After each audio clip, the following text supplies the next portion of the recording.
So I would say that everything from start to finish is a hallucination.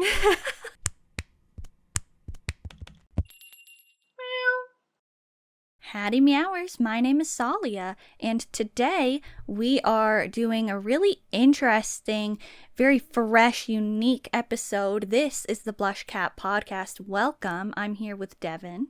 Hi, and Sohlliyah. What a beautiful name. Sohlliyah. I knew I was saying it wrong, but I couldn't stop myself. It's Sohlliyah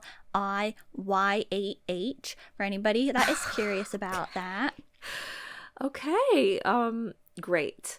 So yeah, we're doing an interesting episode today that is kind of, might I say, based off of me having this sort of response to a lot of these things just naturally. Yes, you do react and respond this way to quite a few things in K-pop. So what we're doing is we are discussing surreal K-pop moments.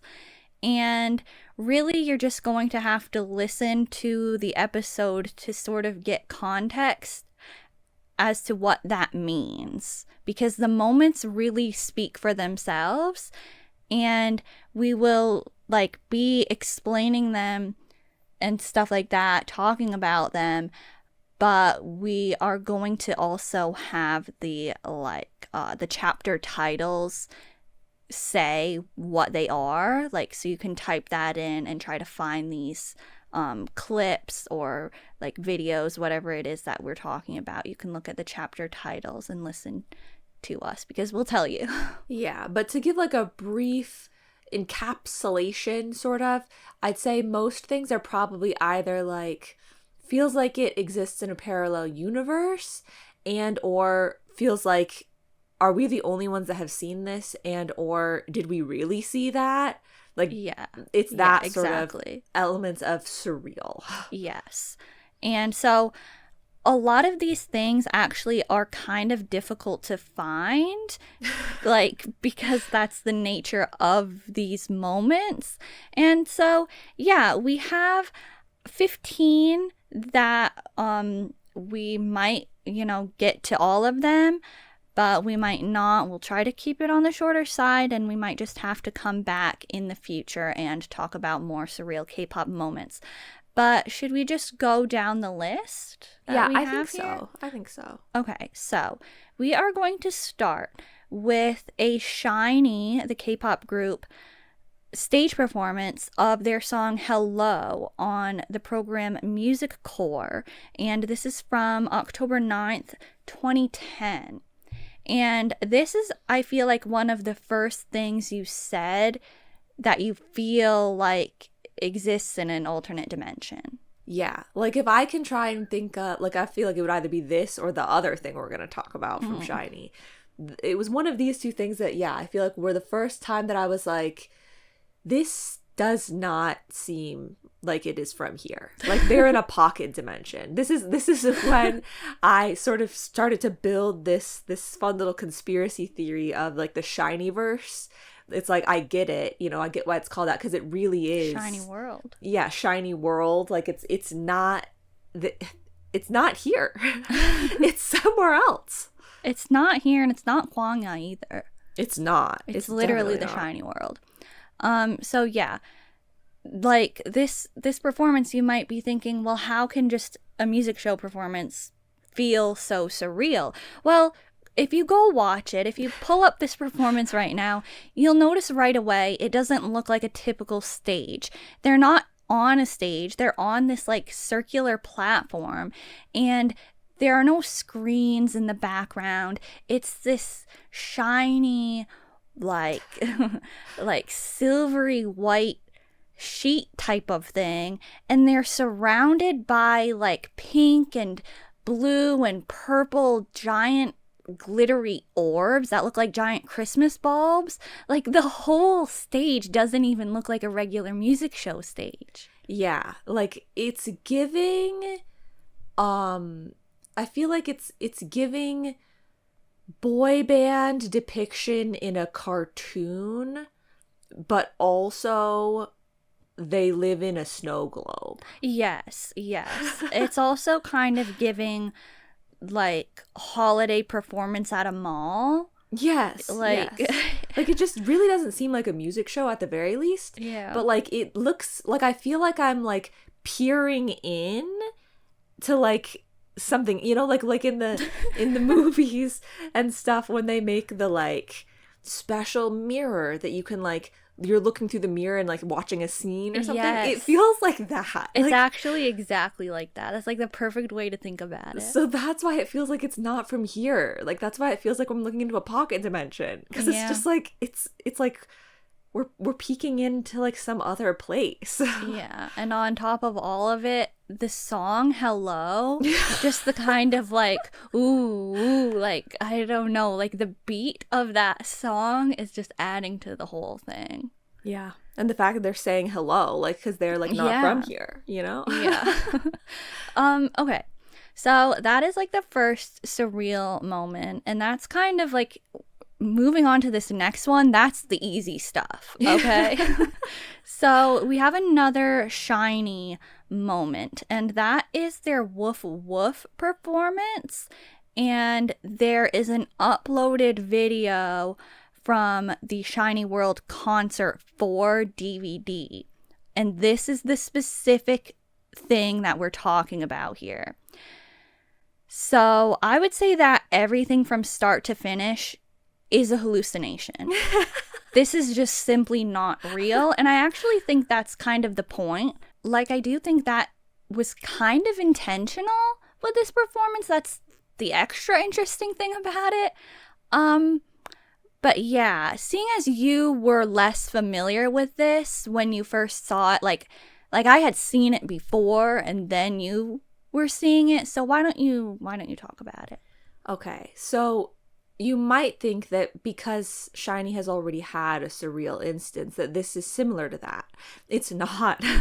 If anything, now we're in the part of the movie where we're seeing a third pocket dimension that SHINee is existing in, and this one is the really weird one. Yeah. You know, like this is the one where it's like, wow, things got extra messed up in this universe. Because yeah, I mean, and it's giving like Barney concert. Yes. But also it's dark, you know? Like it has this like darkness to it. Yeah, like, it's very unsettling. Yes. So it's called Woof Woof, and they really just took that really far, from the outfits to the dancing with the tail wagging. There's a fight scene. Oh, yeah. Like he just starts fighting the other dogs. It's not real dogs, people dressed in costumes. Right, yeah. No, everybody is in costumes like as dogs. Like, and yes. The SHINee members have like dog ears on. Yes, but the backup dancers, can I just say their costumes look like Go Dog Go dogs. Yeah. Like, and that just makes it all so much weirder. Like, why do the dogs look like that type of dog? I don't know. But like SHINee's outfits as well, like they're so weird. Yeah. And the color scheme of everything, and like the set, how it's like a cardboard kind of like theater set is like extra weird. And then they've got like the drums with like the smoke. Yeah, that's where it gets really weird. So weird. And the fact that the whole time, like, the main English part of the song that you hear is skip the boring bits. And I'm like, what do you mean there are no boring bits? This is like overstimulation. This is insane. Yeah. Yeah. So yeah, it really feels like and it's such a huge venue that they're at. Mm-hmm. It's such a huge event, you know, that it makes it extra weird, because it's like and they're just like rah, rah, rah, rah, rah, rah. It's just it's a lot to take in, and like unless you watch it and you see how it's like it's so like there are no stage lights. You know, like, doesn't it feel weird in that sense? It does, yes. Like everything about it is weird. It has circus energy. Yeah, it does. Like, this kind of feels like if their Hello performance is like the looking in on like a, you know, more magical snow globe type of world, this is like, you know, you're zooming in to inside the circus tent, and this is like what's going on. But you know, when they do that and it's like it looks like a small tent relatively on the outside, but on the inside it's like, wow, how is the whole circus going on in here? It's like, it's giving that.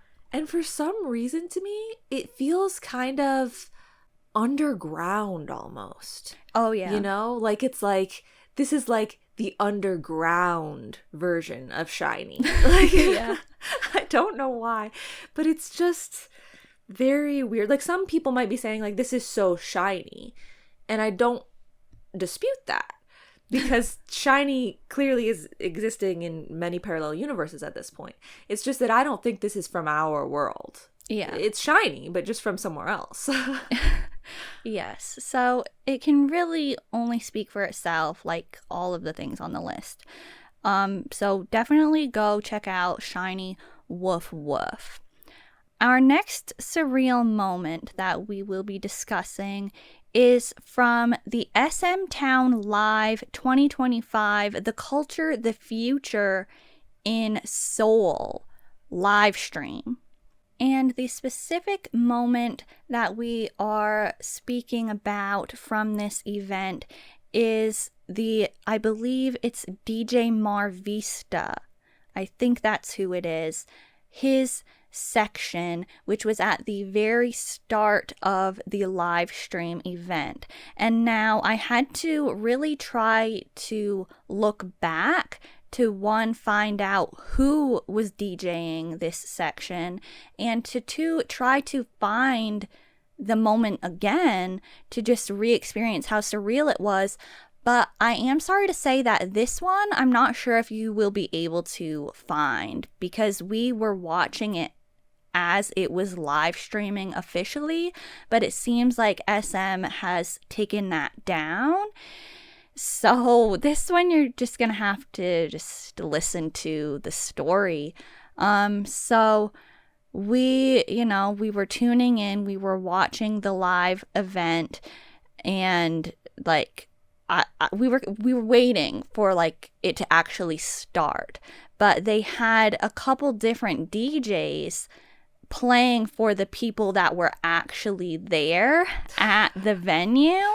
And so, like, people were filing in as this one specific DJ was doing his set. And the whole thing was just a little bit awkward, a little bit, no offense, boring. And we were just wondering, like why? Yeah, because it's like, so the SMTOWN concerts are for all of the, people who are signed under SM Entertainment to perform, and they have multiple DJs. And so they're like, okay, you will perform, but they're performing to, like, we are seeing a live feed of them doing their DJing bit to a, like, lights on concert venue. Yeah. With people just walking in, finding their seat. Like, it was bright. They were like, it's far zoomed out. Some of the times you can see that it's like pretty empty. Yeah. And they're performing, and so I guess, the live stream is getting entertained, kind of. But it was just so weird, and it just seemed like insulting to them.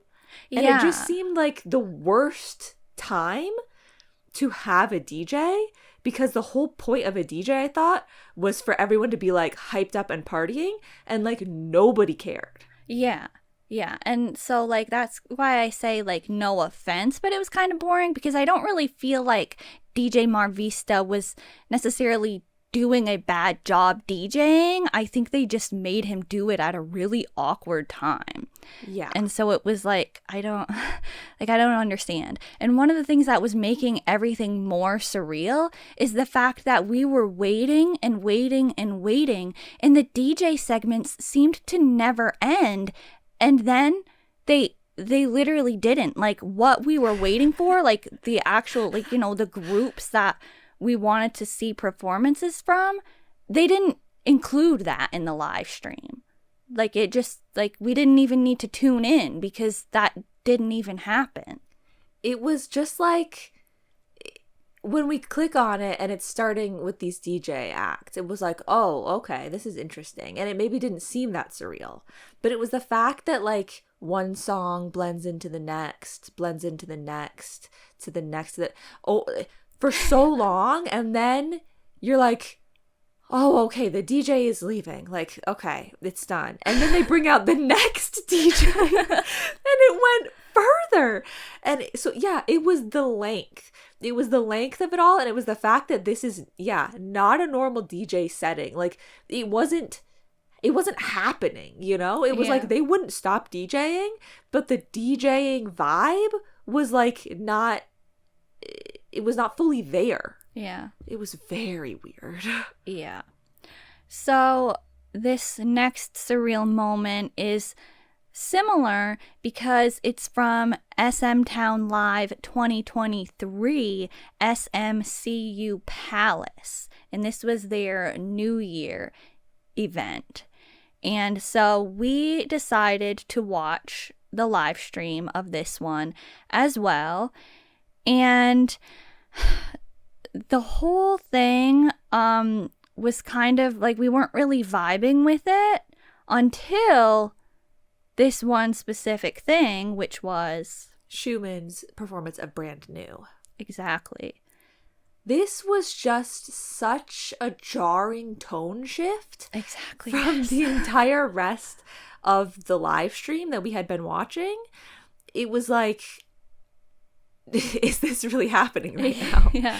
Because, like, the whole rest of it is so, like, SM entertainment, you know? Yeah. The whole time is just so, like, I don't know. It was, like, ballad heavy, like, vocals, like, they were really playing up the, like, Christmas sentimentality, like, you know, it was just kind of chill and, like, cool Ice Palace vibes. And then Xiumin, if you know the song Brand New, you already know that the vibes of that song don't fit with the vibes that I just described. Yeah. The song's like, so put your hands up. Like, it's really like, and like Xiumin is so happy. Yeah. Like, he seems like he's just like putting on just this fun performance. And like, you didn't get that vibe from the rest of it. It kind of felt, at some points, honestly, it kind of felt like, you know, a family event that you're forced to go to, but you're not really interested in it, and you kind of think like, oh, I'm too cool for this. It was like the vibe that the other people were giving, maybe a little bit. And then he comes out there and he's like, okay, I am ready to go. So yeah, it just really felt like they had kind of almost given me what I expected with the previous stuff, because like I'm like, it's so SM entertainment, that then this one is like, wait, what's happening? Yeah. And another layer to add to the surrealness is that his performance isn't even uploaded officially, as far as I could tell looking back. Like, they have, you know, the hot and cold collab performance. They've got Baby Don't Stop. They've got all of the other like billion vocal collabs that happened. They've got Red Velvet. They don't have Xiumin's performance. And so it's like, oh, did we just imagine that? But no, like, other people have re-uploaded, but like, why did the official channel not upload it? Weird. Yeah. So go and I mean, I guess you can check out the, you know, one that other people uploaded, or just listen to Brand New like regularly and get the vibes of that. But our next surreal moment, this one is more like, this was another one that you kind of spun a conspiracy theory for. CIX fan signs in general. And I will say mainly lovers or enemies era though. Like, yes, that's really where it feels the most surreal. Yeah, and unfortunately I don't remember all of the like details to the conspiracy theory, but I think I would build off of it, you know, as I would see other things. It was pretty good. But basically, CIX fan signs, you're like, what do you mean surreal? Like, is there people doing crazy things at the like little, meet? What are those things called? Like when they go and they sign the. I know you're like a fan sign, but like when they actually go up there, what is that called? I don't know. I don't think of that specific portion of the fan sign having a name. I just feel like it's the fan signing event. Okay. Well, yeah. You might be thinking like some crazy stuff is happening there or whatever. No, that's not what I'm talking about. I'm talking about just in general, the whole thing looks like a sham. The whole thing, like, I have seen, because you'll see like fan cams of the parts when they're doing the dance performances and stuff. Yes, and this is like what we're talking about here. Like if you look up fan cams of a CIX fan sign, we're not talking about having to actually go to one. Oh God, no. No, I didn't mean, oh God, no, isn't like I would never be there. I'm just saying like we probably wouldn't have been able to say this about it if we had actually experienced it. Right.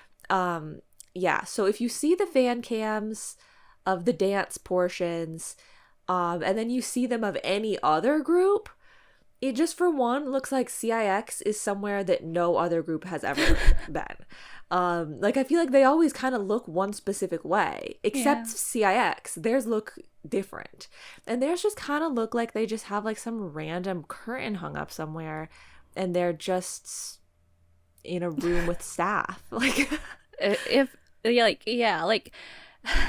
the thing is you never hear many fans.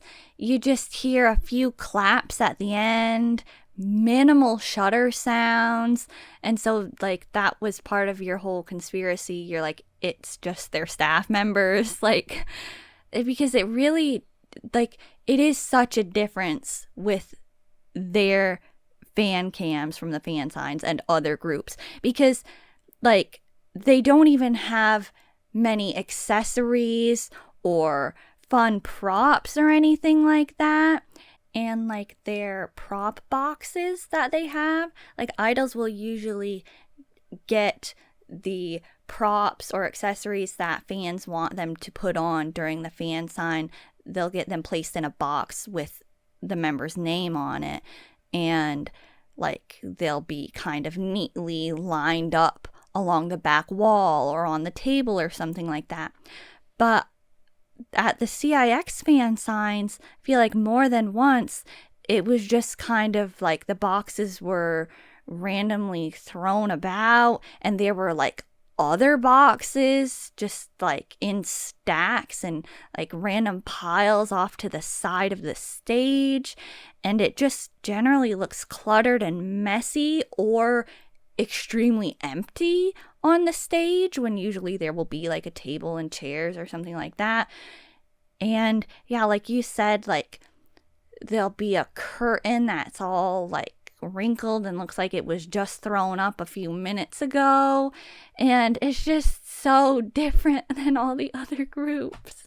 Yeah, so this one, like, it might seem a little bit like it's not surreal as much as it is, like I said, a sham. Like it's like no, it's real, but it's not real. Like it's like they seem like fake fan signs to me. Like it seems like, well, we don't have anyone who wants to go to the fan signs, but you guys have to make fan sign content anyway, because that's what groups have. So like we're just gonna hold a fan sign for you, and we'll just we'll get a couple of props and stuff and make it seem like there were people there, but there isn't anyone actually there. But like, I don't know, like, why would they not have anyone at their fan signs? Like it's so like weird. We know that's not actually the case. And like, sometimes on Twitter they will upload the pictures of like groups will sometimes pose with their backs to the audience, and you can see the people that are there. And so they'll do that with fan signs sometimes. So like, that there's people at these things, but why is the crowd even so different than other group fan sign crowds? The whole thing is like, yes, I admit it's a little bit weird, but just another example of how just CIX just gets such horrible treatment with everything. Their management, they just don't even care. They literally just don't. Yeah. But so the whole thing just seems weird, and that's why it's in this sort of surreal category, because it's like, what? Like we say CIX fan signs, but maybe it should be CIX fan sign fan cams. Yeah. It's like those fan cams. It's like, what is like, are those real?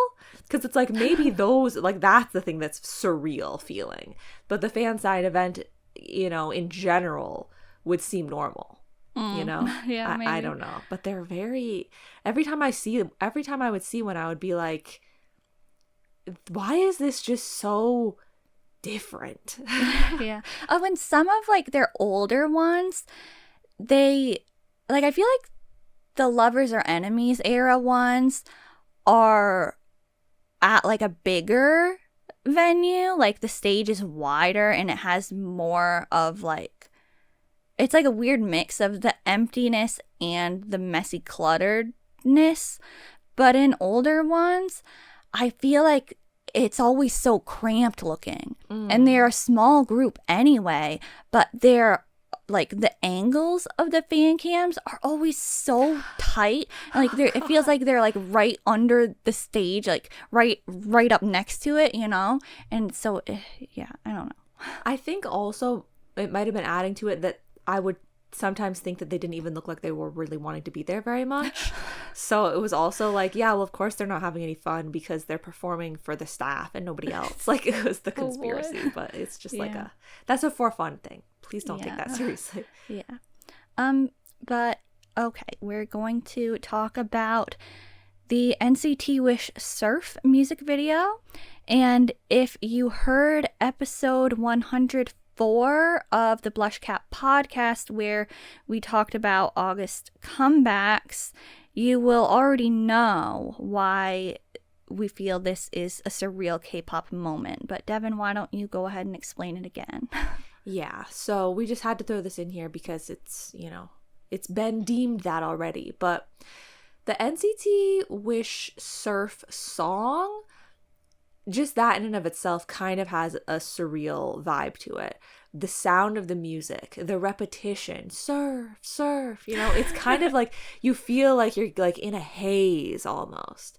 But it also kind of feels like Sonic and Sega All-Stars racing music for some reason. But when you pair that with the music video, it just builds off of it even more. It gets even hazier. The camera angles that they use, like, I don't mean the camera angles, I guess. Like what that part when they're like have like the 3D or not 3D, 360 camera. Oh. And they've got like cutouts of their heads, like edited onto other things. And like there's just the way that the whole thing is edited and stuff, it just seems so like fever dream, like I'm being put in a trance. So it's surreal in that sort of sense. Yeah, I mean, I was very shocked when you initially said what you said about it in the comebacks episode, but I totally get it. Like, it definitely does feel that way. And like, yeah, it's not just the music video or just the song. Like, it's both things, like all the pieces. And it kind of seems like if we say that about surf, then why aren't we also saying it about pop pop? Because pop pop kind of, you might think, has a similar vibe, but it's not. Pop pop seems grounded. You know, pop pop is weird. They have like I said, the candy seance or whatever. Like there's definitely weird things going on and weird elements, but it seems like it's from this world. But surf seems like it's at least in a dream world. Therefore surreal, if not, you know, an alternate dimension or something. Yes. Well, our next moment is actually another one that came up recently in our favorite K-pop dancers episode, which was episode 111. I mentioned the Meki AB6 dance collab, and you can try to search Meki and AB6 Moon Night Club 90s Dance Medley and or the Stage of Legends Archive K, and also like Weki Meki and AB6. But it's a very difficult to find like show performance, or at least it was. But this is from 2021, and this is something that I saw when it came out, so it was like recommended to me easier, or like, you know, they promoted it a little like as they were doing it, so I saw it as it was happening. But like going to it now, it's kind of like, did that really happen? What actually is that? Like, did I just imagine that Weki Meki and AB6 did a dance collab to 90s songs? I don't know. So this one I wasn't aware of until you know, presented it for this. I searched it up from what you said to search up, and I watched the full cam version, which I believe probably only built to the surreal elements of it, like added on, because I mean, yeah, you're saying 90s songs, so the retro aspect of the whole experience combined with the real sort of audio that I was getting from the full cam version, where you could hear like the people clapping in the background of the audience, made it feel extremely surreal. It was so weird.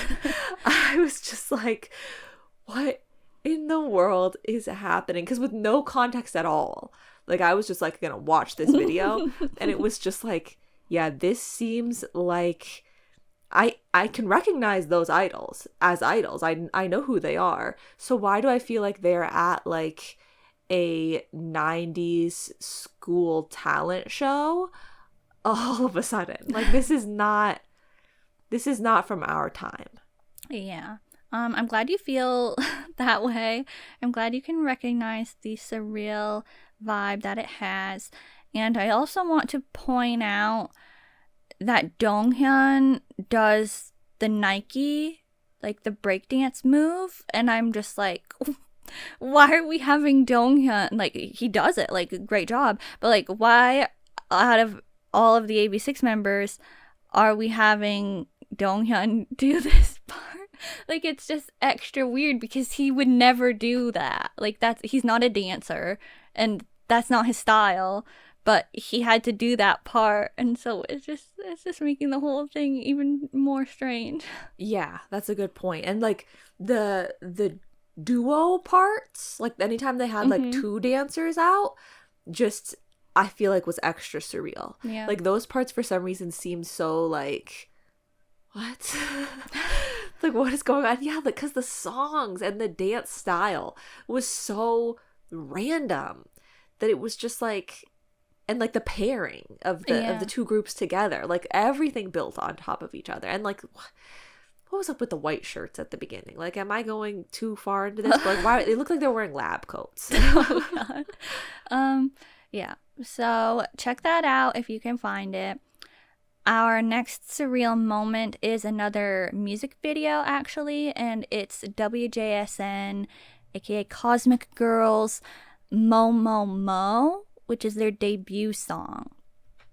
Now, I forgot to like double check with you as I was making this list, but I think that this is the music video that I was watching recently and you had never seen it before and you thought that it was AI generated, like, but like sarcastic, like as a joke, like jokingly. Right, obviously there was no AI when this was created. I think I might have said it about this to a degree. I think there was also something else that we can't remember or find that was a little more realistic than this that I said it about. But I mean, yeah, I think I said this one more in the sense of like, I don't know how to explain it. But like whatever the other thing is, I think I was thinking more of like piecing something together, whereas this one it's like an AI spawn. Oh, you know. Okay. But yeah, I definitely, when I just saw this recently, like had absolutely no clue of the existence of this, and it's just seemed so incredibly weird and random, and I was like, what's happening? I think that the soft glow that's over so many of the scenes is just making it feel like a dream, like unreal. And I mean, that's kind of the point in a way. But the room that's like the main, like the room that it starts in, and then there's like the purple version, but it's a little bit different and there's not really the soft glow on those parts. But like that room, it looks to me like Squidward's time machine from that one SpongeBob episode. And so that whole episode of SpongeBob is very surreal. And so like this is reminding me of that. And then the claw machine element and the fact that Kwangsu has a cameo, like everything about it is surreal. Yeah, and I feel like it's, you know, if a group just makes a music video that is supposed to feel surreal and it feels surreal, that's a little less notable than when it's also like in our reality. It kind of feels like this is surreal feeling, but also where did this come from? And or, you know, did I really see that? Like you gotta like, it's the type of thing you gotta go and search up again to be like, does that really exist? Oh yeah, that is the real music video. Yeah. You know, like that helps add to make it like a notable level of surreal that's like, yeah, that really was their debut music video. But it's so weird. Yeah. Our next surreal moment is also a music video. Once again, sorry to so many of these groups just straight up mentioning their actual music videos feeling surreal. But BXK, they now go by Road B, but actually, I had just visited their K-pop profile to try to remember what their former name was, and it says that they quietly disbanded. What? Yeah, because it has been since the end of 2023 that they posted anything, which was like around the time that we did the Sorting K-pop Boy Groups #1 episode. So that's pretty unfortunate. But we're talking about BXK Fly High. And like, I don't know, just go watch the music video. Like, in general, this group though, kind of like did they exist? Did anybody else know about them? Yeah. So like, why does this exist as something surreal? Well, because the first thing that we saw was Road B Icarus.